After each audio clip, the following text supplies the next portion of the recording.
Hello, good morning to all of you. आज हम rotational motion में मोमेंट ऑफ इनर्शिया बता रहे थे, जिस क्रम में आज हम सॉलिड स्फीयर के सेंटर से पास करने वाले एक्सिस के about moment of inertia calculate करेंगे। तो लिखते हैं, ठोस गोले के द्रव्यमान केंद्र से गुजरने वाली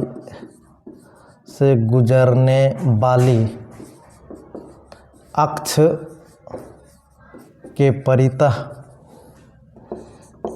के परितः जड़त्व आघूर्ण ज्ञात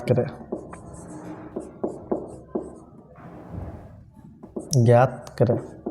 ये ठोस गोले के द्रव्यमान केंद्र से गुजरने वाली अक्ष के परितः, इसको अंग्रेजी में बोलें तो moment of inertia of A solid sphere about an axis passing through its centre of gravity या सेंटर ऑफ मास।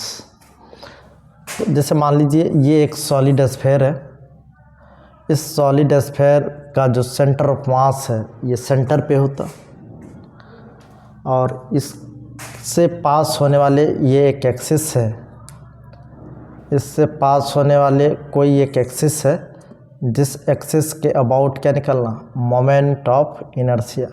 इस एक्सिस के अबाउट क्या निकलना, मोमेंट ऑफ इनर्शिया। ये सेंटर ऑफ ग्रेविटी या इसको सेंटर ऑफ मास भी कह सकते हैं। तो इसमें हम लिखते हैं, माना कि गोले का द्रव्यमान, एक्चुअल में ये ठोस गोला है, सॉलिड स्फीयर है।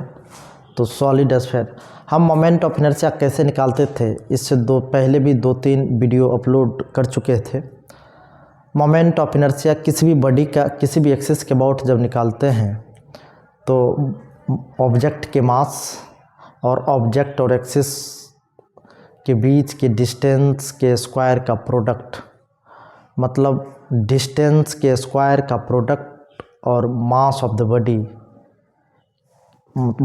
Body and square of distance between the axis of rotations and the body का जो प्रोडक्ट है, उसी प्रोडक्ट को हम लोग क्या कहते हैं, moment of inertia.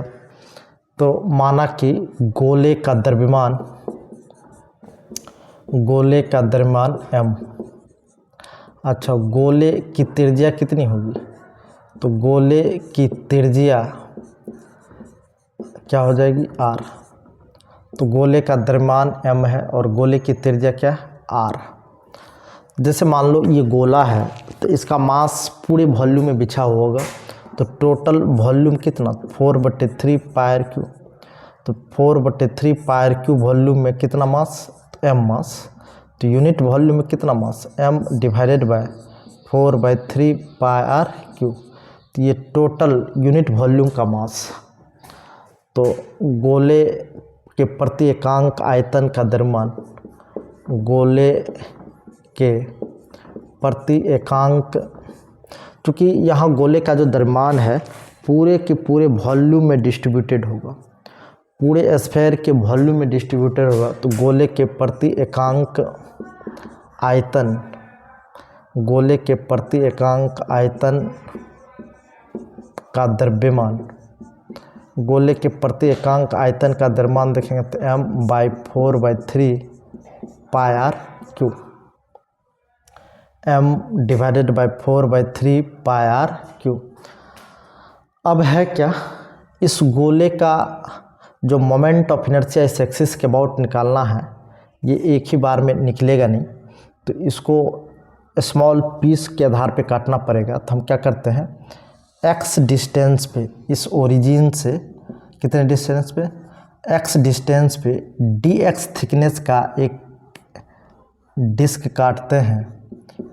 x distance पर कितने मोटाई का, तो dx डिस्प्लेसमेंट का, मतलब dx मोटाई का, x डिस्टेंस पे dx मोटाई का एक डिस्क काटते हैं, और यहाँ से यहाँ तक का जो रेडियस है इसको हम क्या मान लेते हैं, r मान लेते हैं। ठीक, क्या मान लेते हैं, r मान लेते हैं। और इस मिड पॉइंट से इस लास्ट छोर के बीच की जो ऊंचाई होगा, इस ऊंचाई को हम y मान लेते हैं। तो देखेंगे टोटल वॉल्यूम में m मास है, तो यूनिट वॉल्यूम में कितना मास है, m/4/3 πr³। तो ये जो सॉलिड स्फीयर है इसको पीस वाइज जैसे ही काटेंगे तो आलू का जैसे चिप्स काटते हैं तो ये एक आलू के चिप्स जैसा आएगा। तो एक आलू का चिप्स आप निकालेंगे तो वो जस्ट लाइक ए डिस्क होगा, तो उस डिस्क का भी कुछ न कुछ वॉल्यूम होगा। तो यूनिट वॉल्यूम में कितना मास है, तो इस पूरे डिस्क के वॉल्यूम का मास निकाल लेंगे तो स्मॉल एलिमेंट यानी स्वल्पांश का मास आ जाएगा। तो हम क्या करते हैं, इस डिस्क को काट के निकालेंगे तो डिस्क का एरिया कितना हो जाएगा, πy²। और ये डिस्क का रेडियस जो होगा ये y होगा, लेकिन थिकनेस क्या माने तो dx। तो πy² dx वॉल्यूम का कितना मास होगा, तो m/4/3 πr³ और इंटू y² dx। देखो पाई से पाई कैंसिल, तो 3m/4r³ ये y² इंटू dx। तो ये एलिमेंट्री पार्ट का ये मास हुआ। टोटल गोले का जो मास है ये m है। ये जो स्मॉल एलिमेंट एक आलू का जो चिप्स जैसा काट के पार्ट निकाला गया है, इस पूरे चिप्स का अगर मास देखें तो 3m/4r³ इंटू y² dx। तो प्रति एकांक आयतन का द्रव्यमान मतलब यूनिट वॉल्यूम का मास है इतना। तो इसको हम बोलें तो गोले के स्वल्पांश या डायरेक्ट हम रिंग भी कह सकते हैं। एक्चुअल में जो गोला को पीस वाइज काटे हैं तो वो अलग अलग रेडियस का डिस्क आएगा। अलग अलग रेडियस का क्या आएगा, जैसे एक किसी आलू को अगर गोला मान लेते हैं, स्फीयर मान लेते हैं, उस आलू को पीस वाइज काटेंगे तो अलग अलग रेडियस का क्या आएगा, अलग अलग रेडियस का वो एक डिस्क आएगा। और डिस्क जो आप लोग चिप्स भी देखे होंगे तो अलग अलग रेडियस का डिस्क आएगा। तो ये यहाँ y रेडियस का डिस्क है। आगे पीछे जैसे आगे जाएंगे तो y रेडियस घटता चला जाएगा, इस साइड आएंगे x का वैल्यू घटाते जाएंगे तो y का वैल्यू r के बराबर हो जाएगा। तो लिखते हैं गोले के स्वल्पांश का द्रव्यमान। चूँकि ये यूनिट वॉल्यूम का मास है तो गोला का जो स्वल्पांश है, स्वल्पांश डिस्क है, तो डिस्क का आयतन कितना हो जाएगा, disk just like a cylinder जिसका πr² होता है, तो यहाँ हो जाएगा π² इंटू dx। तो ये हो जाएगा m/4/3 πr³ इंटू ये कितना हो जाएगा pi into y² into dx। तो पाई से पाई क्या हो जाएगा कैंसिल, तो ये हो जाएगा 3m/4r³ ये y² इंटू dx। अच्छा y² कितना, तो सिंस देखेंगे बेस का स्क्वायर प्लस परपेंडिकुलर का स्क्वायर, तो r² इक्वल हो जाएगा ये y² प्लस x²।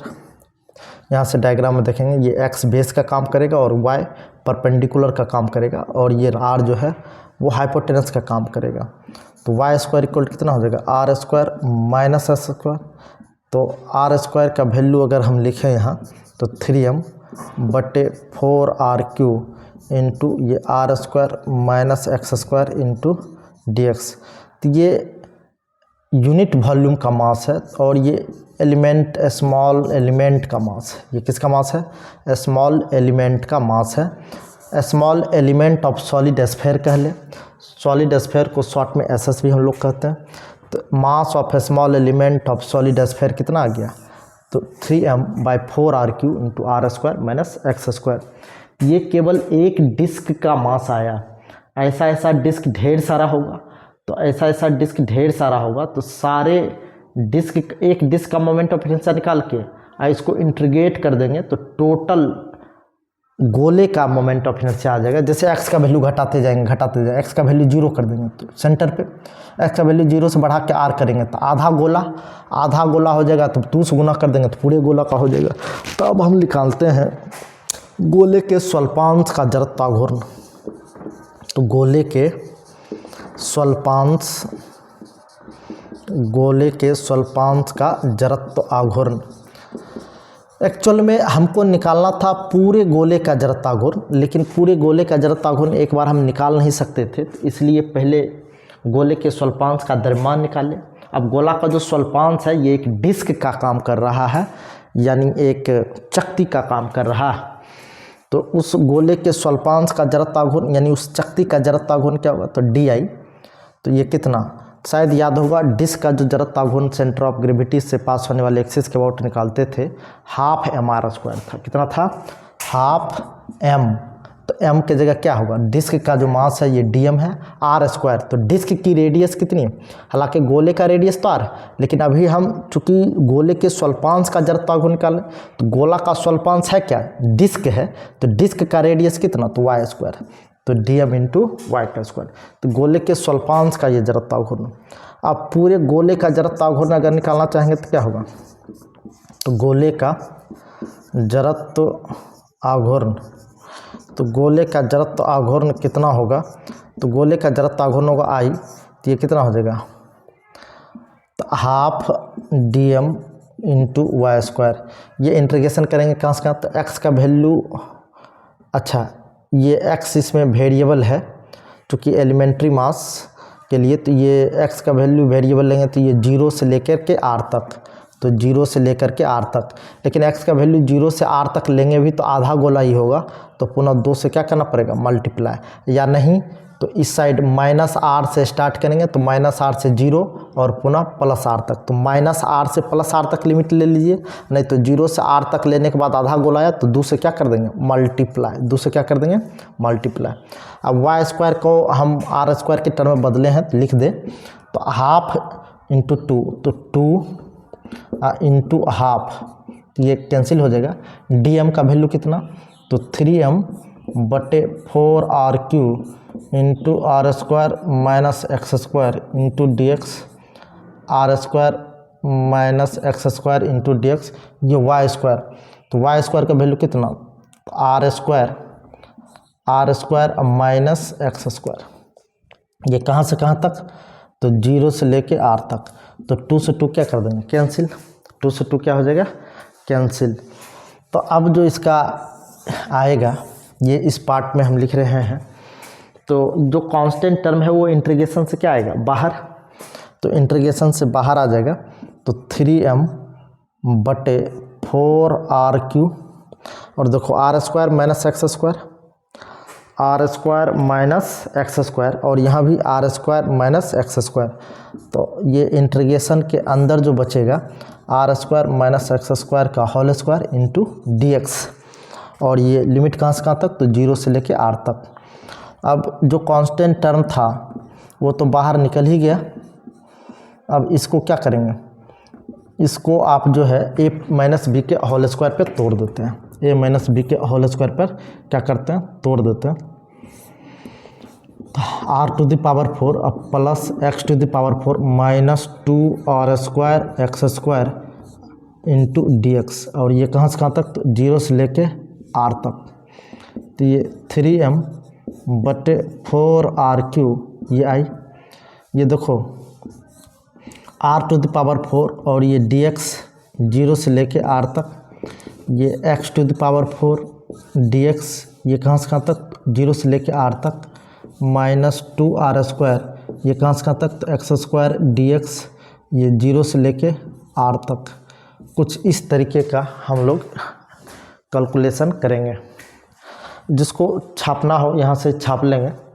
अब हम इसको पूरा करने के लिए इधर आगे का पार्ट मिटाएंगे, तो आगे का पार्ट मिटाएं। अब कुछ नहीं, इसको केवल सॉल्व कर लेना है, इंटीग्रेशन का काम पूरा कर लेना है, ये पूरा कैलकुलेशन हो जाएगा। तो ये 3m/4r³, ये कितना आएगा, 3m/4r³, और ये r², ये कितना, r⁴, r⁴ कितना हो जाएगा, 4, ये dx का इंटीग्रेशन कितना हो जाएगा, x, तो ये 0 से लेके कितना, r तक, और ये plus x⁴ dx, x⁴ dx, तो इस कितना हो जाएगा, x⁵ 5/5, ऊपरी सीमा को ऊपर लिखेंगे और निचली सीमा को नीचे। नीचे 0 से 2 r गया था, -2r²। और ये x² dx है, x² dx है तो कितना बचेगा, x² dx है तो x² पावर 3/3 x³/3, ये भी 0 से लेके क्या आ जाएगा r। तो ये कितना हो जाएगा 3m/4r³। तो r⁴ x की जगह ऊपरी सीमा और माइनस निचली सीमा, x की जगह ऊपरी सीमा और माइनस निचली सीमा, और 1/5 x की जगह पुनः ऊपरी सीमा माइनस इसी x की जगह निचली सीमा, और -2/3r², और x की जगह ऊपरी सीमा और माइनस उसी x की जगह निचली सीमा। ये कितना हो जाएगा 3m/4r³, 3m/4r³ और सॉरी हाँ 3m/4r³, r⁴ इंटू r, ये r⁵ बचेगा, और प्लस r⁵/5 माइनस 2/3r⁵, ये कुछ इस तरीके से। तो 3m/4r³, तो 5 15, तो 15r⁵, 15r⁵ कितना हो जाएगा 5, और प्लस 3r⁵, और माइनस 5 दूना 10r⁵, ये कुछ इस तरीके से आएगा। तो अगर अब देखोगे तो 15 3 18 में से 10 गया कितना 8, तो ये बचेगा 8r⁵/15, तो 4 दूना 8 और 5 या 15, तो ये कितना हो जाएगा r⁵ है, यहाँ r⁵ है, तो 2/5mr², r⁵ है और यहाँ r³, तो 2/5mr², तो 2/5mr²। तो ये सॉलिड स्फीयर के सेंटर ऑफ मास से पास होने वाले एक्सिस के अबाउट जो मोमेंट ऑफ इनर्शिया आया 2/5mr² आया। अब हम बात करेंगे यदि कि किस तरीके से निकाला गया, तो हम थोड़ा सा फिर से मेंशन कर दें। पूरे गोले का मास हमने m माना, तो क्या किए कि ये मास जो है पूरे के पूरे वॉल्यूम में बिछा हुआ था, तो टोटल भी वॉल्यूम में अगर m मास है, 4/3 πr³ में m मास था, तो यूनिट वॉल्यूम का मास निकाल लिए। तो यूनिट वॉल्यूम का मास निकालने के बाद क्या किए कि इसके एक स्मॉल एलिमेंट यानी x डिस्टेंस पे ये dx थिकनेस का एक डिस्क काटा गया, x डिस्टेंस पे dx थिकनेस का एक डिस्क काटा गया और रेडियस को हमने r माना। तो इस डिस्क के वॉल्यूम का मास कैलकुलेट कर लिया गया। तो इस डिस्क का वॉल्यूम कितना होगा, तो ये डिस्क जो है बेलन की तरह, चूँकि एक चिप्स है, चिप्स जस्ट लाइक ए बेलन होता है, तो चिप्स का एरिया कितना, तो πy² और उसके थिकनेस किया तो dx, तो इससे मल्टीप्लाई कर देंगे, तो यूनिट वॉल्यूम का मास आने के बाद इस टोटल डिस्क का वॉल्यूम आ गया। और डिस्क के वॉल्यूम आ जाने के बाद हमने क्या किया कि इस डिस्क का मोमेंट ऑफ इनर्शिया निकाल लिया। इस डिस्क का मोमेंट ऑफ इनर्शिया निकाल करके ऐसा ढेर सारा डिस्क होगा, तो सारे डिस्क के मोमेंट ऑफ इनर्शिया क्या कर देंगे, जोड़ देंगे। तो इस x को वेरिएबल मानते हुए x को 0 से r किए, तो आधे गोले का मोमेंट ऑफ इनर्शिया आया, तो और टोटल 2 से मल्टीप्लाई कर दिए तो पूर्ण गोले का मोमेंट ऑफ इनर्शिया आया, जिसका कैलकुलेशन इतना।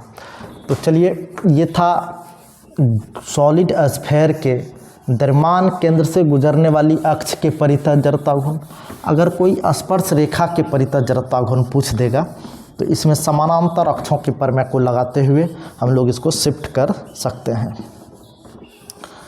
तो अगर कोई पूछ दे कि समानांतर अक्षों के परितः गुजरने वाली अक्ष के परितः, समांतर अक्ष के परितः जड़ता घूर्ण बताएं, ये सॉलिड स्फीयर का। हालांकि इसमें एक होलो स्फीयर भी आता है, तो होलो स्फीयर के लिए जो कैलकुलेशन करेंगे वो हम कल कर देंगे। क्योंकि इसको सॉलिड स्फीयर को हम काटते हैं पीस वाइज, तो ये एक डिस्क आया था, लेकिन जैसे ही आप होलो स्फेयर को आप काटेंगे पीस वाइज तो वो अलग अलग रेडियस का रिंग आएगा, अलग अलग रेडियस का रिंग आएगा, तो उसका कैलकुलेशन थोड़ा सा डिफरेंट हो जाएगा। इसका मास जो है पूरे के पूरे वॉल्यूम में बिछा हुआ था, उसका मास जो है सॉलिड स्फेयर में वॉल्यूम में बिछा हुआ था, और होलो स्फेयर में जो मास होता पूरे के पूरे स्फेयर का वो सरफेस एरिया में बिछा हुआ होता। तो ठोस गोले के व्यास के परितः जड़ता घूर्ण, ठोस गोले के व्यास के परितः जड़त्व आघूर्ण, व्यास के परितः जड़त्व आघूर्ण अगर निकालने की बात हो तो देखते हैं क्या करते हैं। जैसे मान लिए ठोस गोला है, तो ठोस गोले के द्रव्यमान केंद्र से गुजरने वाली ये अक्ष है, इसके समानांतर कोई व्यास जाएगा, स्पर्श रेखा जाएगा, तो इस स्पर्श रेखा यानी इस टेंजेंट के अबाउट मोमेंट ऑफ इनर्शिया निकालना। तो समांतर अक्षों के परमय से, समांतर अक्षों के परमय से अगर हम बात करें, समांतर अक्षों के परमय से, तो ये समांतर अक्ष का परमय क्या कहता था, किसी भी द्रव्यमान केंद्र से गुजरने वाली अक्ष के परितः जड़त्व घूर्ण अगर पता हो तो उसके समानांतर कोई भी दूसरा एक्सिस हो, I tangent equal to moment of inertia about the centre of gravity, moment of the inertia about the centre of gravity plus mass of the body और square of distance between the two body, मतलब two axis, square of distance between the two axis, ICG plus MR square. तो द्रव्यमान केंद्र से गुजरने वाली अक्ष के परितः जड़त्व घूर्ण कितना था, तो ये ठोस गोले का जो जड़त्व घूर्ण था ये 2/5 MR स्क्वायर था, तो ये हो जाएगा 2/5 MR square plus MR square, तो ये टोटल हो जाएगा 7/5 MR स्क्वायर। तो ये आई टेंजेंट यानी ये गोले के स्पर्श रेखा के परितः अगर जड़त्व घूर्ण देखेंगे तो कितना हो जाएगा 7/5 MR स्क्वायर। चलिए आज भर हम इतना ही छोड़ते हैं, अगले वीडियो में हम थोड़ा सा खोखले गोले के द्रव्यमान केंद्र से गुजरने वाली अक्ष के परितः जड़त्व घूर्ण की चर्चा करेंगे और धीरे धीरे इसका टोटल कॉन्सेप्ट हम अपलोड कर देंगे। चलिए धन्यवाद।